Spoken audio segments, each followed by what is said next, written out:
अगर एक फांसी की सजा पाए चोर की केवल एक शर्त पूरे राज्य के सबसे बड़े ईमानदार लोगों का नकाब उतार दे।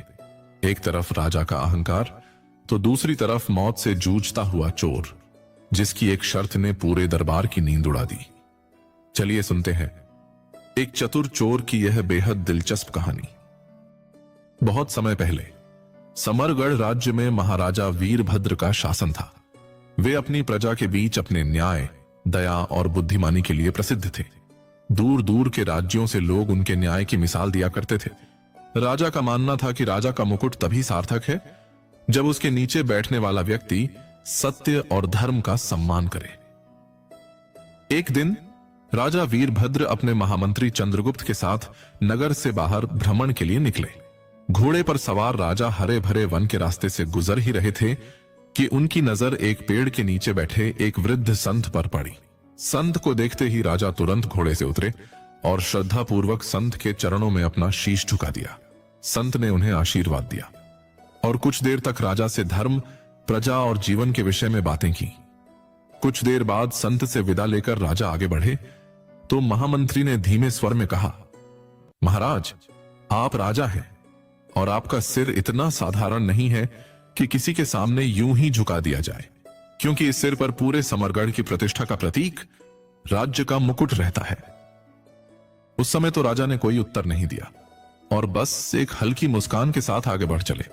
लेकिन कुछ दिन बाद राजा ने महामंत्री को महल में बुलाया और आदेश दिया, बाजार से कुछ मृत पशुओं के कटे हुए सिर मंगवाए जाएं और साथ ही एक मनुष्य की खोपड़ी भी मंगवाई जाए। महामंत्री को महाराज का यह आदेश थोड़ा विचित्र लगा, लेकिन उन्होंने सवाल नहीं किया। वे बाजार से कुछ मृत पशुओं के कटे हुए सिर और श्मशान से एक मनुष्य की खोपड़ी लाकर महाराज के सामने रख दिए। अगले दिन महाराज ने महामंत्री को पुनः बुलाया और आदेश दिया, अब इन पशुओं के सिरों को बाजार में बेचाओ।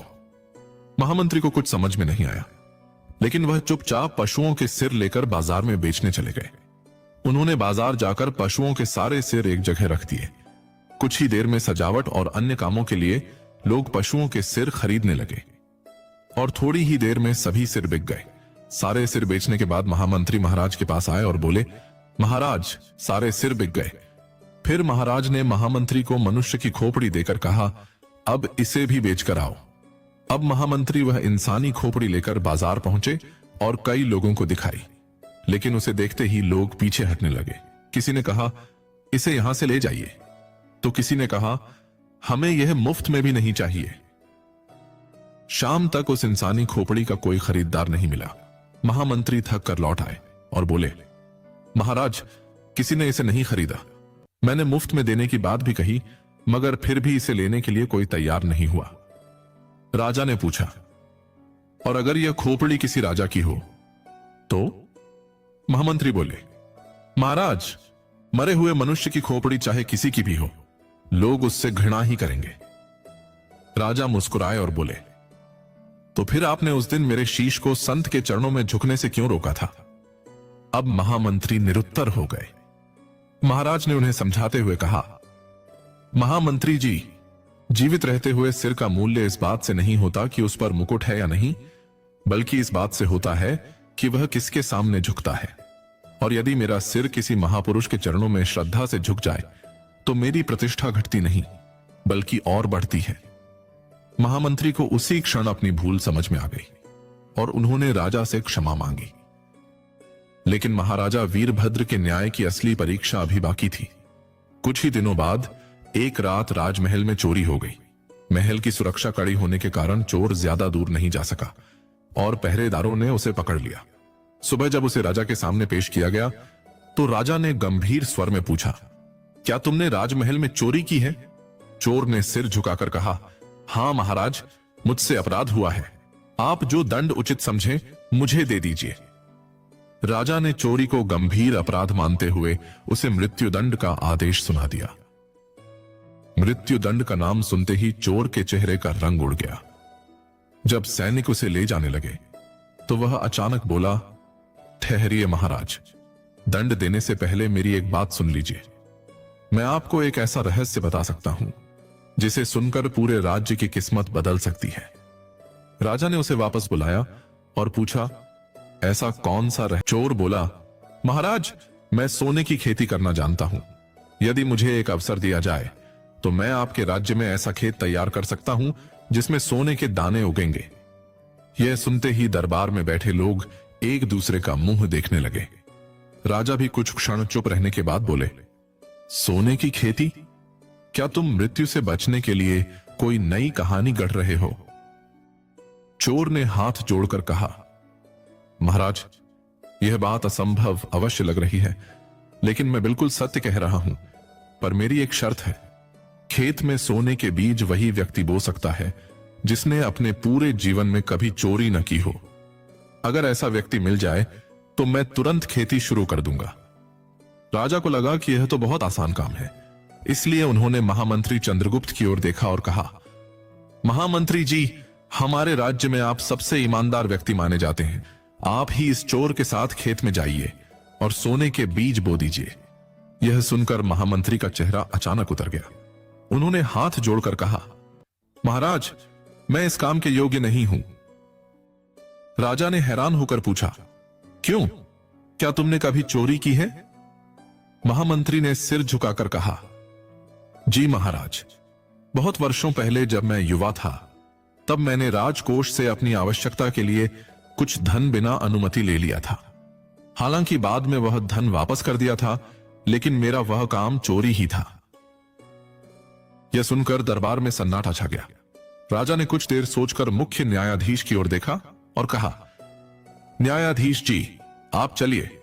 आप धर्म के झाता हैं और जीवन भर धर्म का पालन करते आए हैं।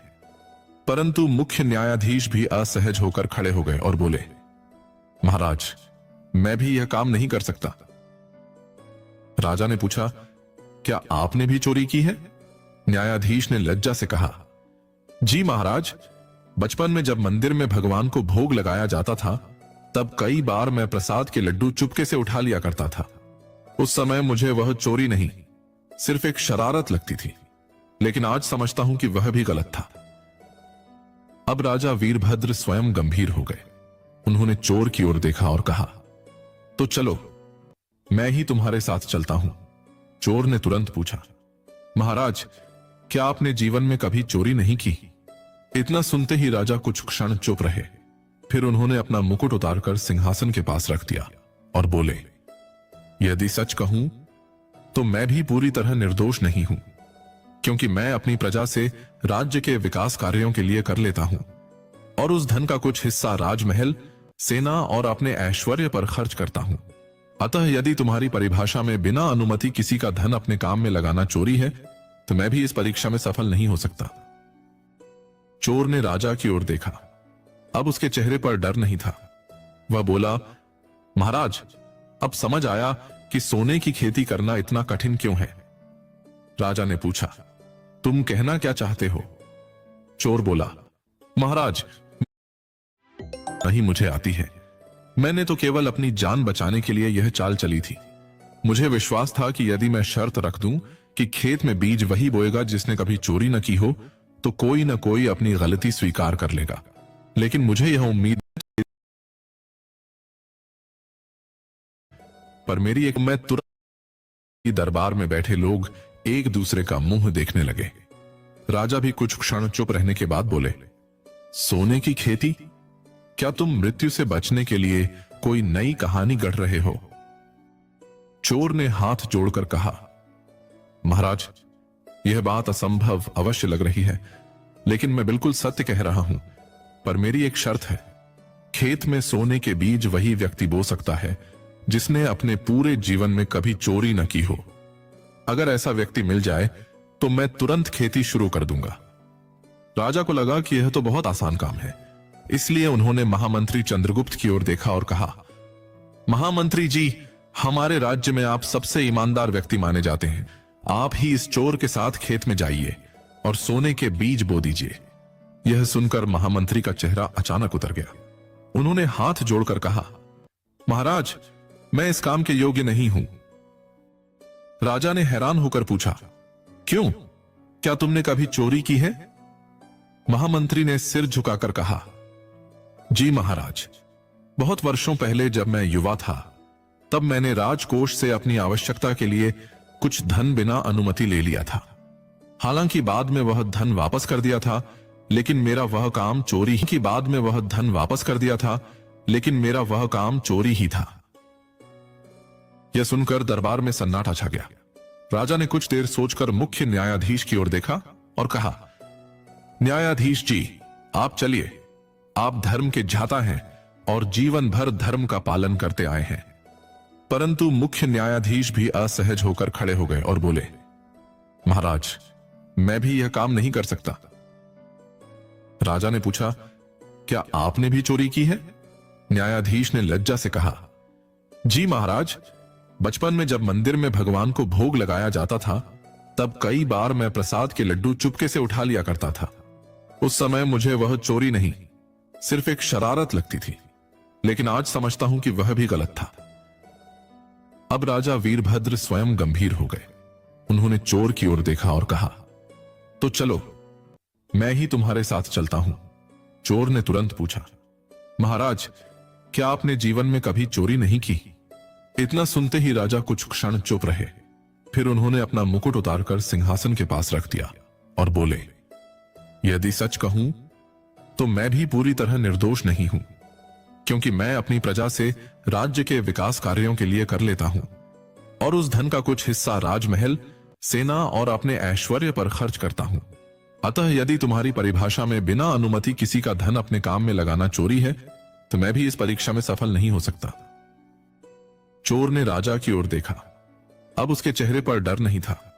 वह बोला, महाराज, अब समझ आया कि सोने की खेती करना इतना कठिन क्यों है। राजा ने पूछा, तुम कहना क्या चाहते हो? चोर बोला, महाराज, मैंने सोने की कोई खेती कभी नहीं देखी और न ही मुझे आती है। मैंने तो केवल अपनी जान बचाने के लिए यह चाल चली थी।